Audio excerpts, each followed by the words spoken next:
Hello my dear students. तो कैसे हैं आप लोग? मुझे उम्मीद है कि आपकी तैयारी और आप एकदम बेहतरीन होंगे। तो चलिए बिना किसी देरी के अपने इस सेशन को स्टार्ट करते हैं। ये है पार्ट 10 और किसका 200 most repeated one word substitutions का।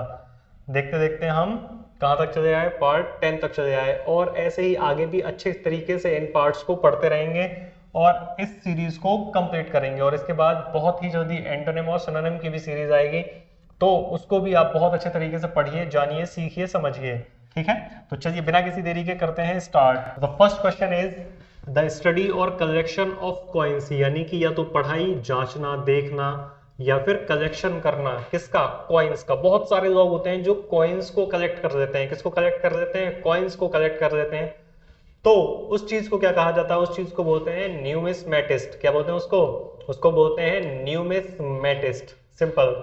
Notice of a persons death, किसी इंसान की मृत्यु की जो सूचना जो न्यूज़पेपर में आप देखते हो उसको हम बोलते हैं ऑबिचुरी। क्या बोलते हैं उसको? हम बोलते हैं ऑबिचुरी।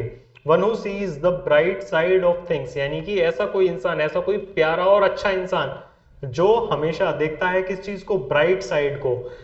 नजरिया उसका जो रहता है वो हमेशा पॉजिटिव रहता है। कैसा अप्रोच रहता है उसका? उसका अप्रोच हमेशा पॉजिटिव रहता है। तो ऐसे इंसान जो हमेशा ब्राइट साइड यानी कि पॉजिटिव साइड देखते हैं। कौन सी साइड देखते हैं? वो हमेशा पॉजिटिव साइड देखते हैं। तो ऐसे इंसान को कहा जाता है ऑप्टिमिस्ट। क्या बोलते हैं उसको? उसको कहा जाता है ऑप्टिमिस्ट। ठीक है ना। अ पर्सन हु ओपोजेस वॉर, ऐसा कोई इंसान जो खिलाफ है किसके? युद्ध के। किसके खिलाफ है? युद्ध के खिलाफ है ना। एंड यूज ऑफ मिलिट्री, और वो खिलाफ है मिलिट्री फोर्स का जो यूज किया जा रहा है उसके भी वो खिलाफ है। तो ऐसे इंसान को कहा जाता है पैसिफिस्ट, या तो पैसिफिस्ट या फिर पैसिफाइस्ट, दोनों ही सेम होते हैं। मतलब प्रोनाउंसिएशन चेंज है, वर्ड तो सेम ही है ना भैया। A person who does not like, ऐसा कोई इंसान जिसको पसंद नहीं है। अंडरस्टैंड, जिसको समझ नहीं है। और एंजॉय, वो एंजॉय भी नहीं करता। सुंदरता, किसी आर्ट की, किसी लेखक जो होता है, लेखन जो होता है उसकी, किसी म्यूजिक की। तो ऐसे इंसान को, वैसे तो हिंदी में बोलते हैं अनपढ़, है ना भैया। अनपढ़ मतलब जिसको समझ कम है ना भैया। और इंग्लिश में उसको बोलते हैं फिलिस्टाइन। क्या बोलते हैं उसको? फिलिस्टाइन। ऐसा इंसान जिसको समझ ही नहीं है कि आर्ट क्या होता है, लिटरेचर क्या होता है, म्यूजिक क्या होता है, ना समझ है ना पसंद है, बिल्कुल बेवकूफ सा इंसान, तो उसको बोलते हैं Philistine. Next, stealing of ideas और राइटिंग्स ऑफ समवन एल्स, यानी कि चुरा लिया। क्या चुरा लिया? किसी, आपने कहीं से सुन लिया किसी और का, है ना भैया, कोई आइडिया सुन लिया और किसी की कोई एक दो लाइन सुन ली और उस पर आपने अपनी कविताएं बना दी, अपने लेख लिख दिए, है ना भैया। तो उस चीज को बोला जाता है प्लेजियारिज्म। प्लेजियारिज्म कहा जाता है ना भैया। Government by the richest people of a country, यानी कि जैसे अंबानी जी हैं वो सरकार चलाने लग जाए क्योंकि उन पर तो बहुत सारा पैसा है ना भैया। तो ऐसे लोगों का जो शासन होता है उसको कहा जाता है प्लूटोक्रेसी। क्या बोला जाता है उसको? प्लूटोक्रेसी, है ना। The scientific study of mind, mind के लिए जो वर्ड होता है वो क्या होता है? वो उसके लिए वर्ड होता है साइक। क्या होता है भैया? साइक। और स्टडी के लिए जो वर्ड होता है वो होता है लजी, है ना भैया। तो साइक को और लजी को बना दो तो दिमाग की स्टडी हो जाएगी, जिसको कहा जाता है साइकोलॉजी। क्या बोलते हैं उसको? हम साइकोलॉजी कहा जाता है, यानी कि दिमाग की पढ़ाई, study. Scientific study of mind, mind की साइंटिफिक स्टडी, और किस तरीके से ये हमारे व्यवहार को बदलता है, इस सब की जो पढ़ाई होती है उसको क्या बोलते हैं? उसको हम बोलते हैं साइकोलॉजी। क्या बोलते हैं बेटे? साइकोलॉजी। और जिनका दिमाग ज्यादा चल जाता है, अपनी जगह से घूम फिर कर चला जाता है, तो उनको बोलते हैं साइको। क्या बोलते हैं उनको? उनको बोलते हैं साइको, है ना। तो मुझे देखे काय को। A person who withdraws from the world, ऐसा इंसान जो दूर चला जाता है दुनिया से। ऐसा इंसान जो दूर चला जाता है दुनिया से। दुनिया से मतलब लोगों से दूर चला जाता है, दुनिया से तो नहीं। रहने के लिए कहाँ? सेक्लूजन में। एंड ऑफन इन सॉलिट्यूड, अलग, बिल्कुल अलग, कट के रहना, बिल्कुल अलग रहना, ध्यान करना, तपस्या करना, एकांत में रहना। तो उसको बोला जाता है, ये वर्ड दिखा ना यहाँ, सेक्लूज। इस सेक्लूज से बनता है रेक्लूज। तो रेक्लूज का मतलब होता है वैरागी हो जाना। क्या हो जाना? वैरागी हो जाना, समाज से, परिवार से, घर से दूर एकांत में जीवन बिताना। उसको क्या बोलते हैं हम? उसको हम बोलते हैं रेक्लूज। समझ गए आप?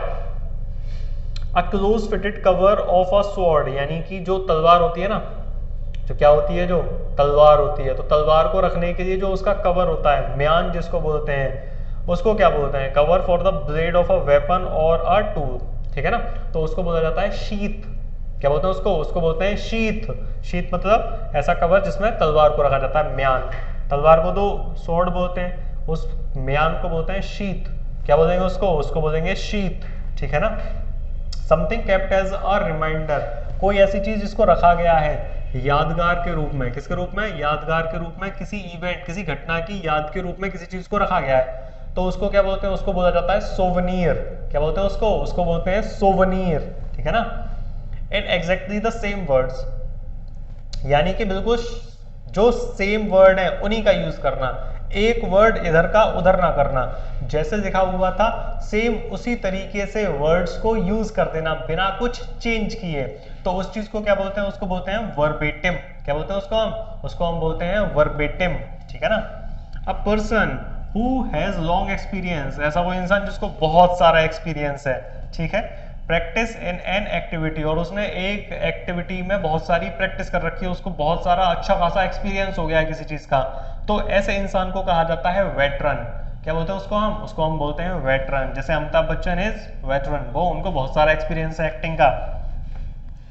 A decorative ring of flowers and leave, तो कई बार देखा होगा आपने कुछ लोगों के सिर पे ऐसा करके डेकोरेटिव फ्लावर्स लगा देते हैं ना, और सजावट के लिए भी लगा देते हैं, है ना, तो उसको कहा जाता है रीत। क्या बोलते हैं उसको? उसको बोलते हैं हम रीत। फियर ऑफ ग्रेट हाइट्स, यानी कि बहुत ऊंची बिल्डिंग्स है, कई बार जैसे ही आप नीचे देखते हैं तो आपकी धड़कन थम जाती है, ठीक है ना।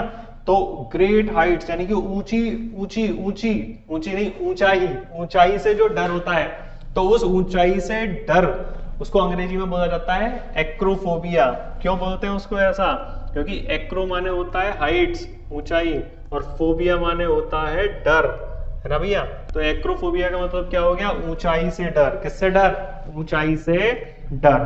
तो इतनी आसानी से हम इन वन वर्ड्स को सीख सकते हैं, पढ़ सकते हैं। बस आप इंग्लिश अल्फा से जुड़े रहिए और इंग्लिश इस तरीके से आप सीखते रहिए। आपको अगर कोई भी प्रॉब्लम है तो उसका सॉल्यूशन हम देंगे आपको, ठीक है। तो आप बिल्कुल परेशान मत होइए, इसी तरीके से आप अच्छे तरीके से पढ़ाई करते रहिए, इंग्लिश सीखते रहिए और हिंदी से जुड़े रहिए। Thank you so much.